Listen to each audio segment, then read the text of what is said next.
मोडी योजनेची परंपरा जर कोणी सुरू केलेली असेल तर ती अरविंद केजरीवालांनी केली। आणि अगदी काही वेळासाठी प्रमोद थांबवतीये, पुन्हा एकदा तुमच्याकडे येणार आहोत। काँग्रेसने कलांमध्ये आपलं खातं उघडलंय, मोठी अपडेट या क्षणाची, कारण काँग्रेसने आता कलांमध्ये आपलं खातं उघडलेलं आपल्याला दिसतंय। आतापर्यंत भाजपने मुसंडी मारलेली होती, मात्र आता बादली या मतदारसंघातून काँग्रेस सध्या पुढे असल्याचं आपल्याला बघायला मिळतंय।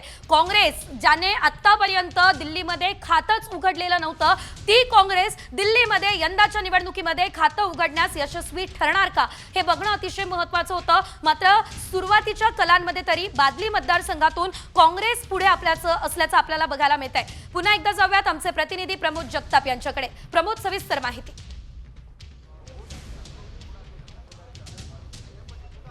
सेजल, काँग्रेसचे जे काही महत्त्वाचे मतदारसंघ होते, काँग्रेसला अपेक्षा आहे की त्या मतदारसंघामध्ये आपण जोरदार फाईट देऊ किंवा आपले उमेदवार जिंकून येऊ शकतात।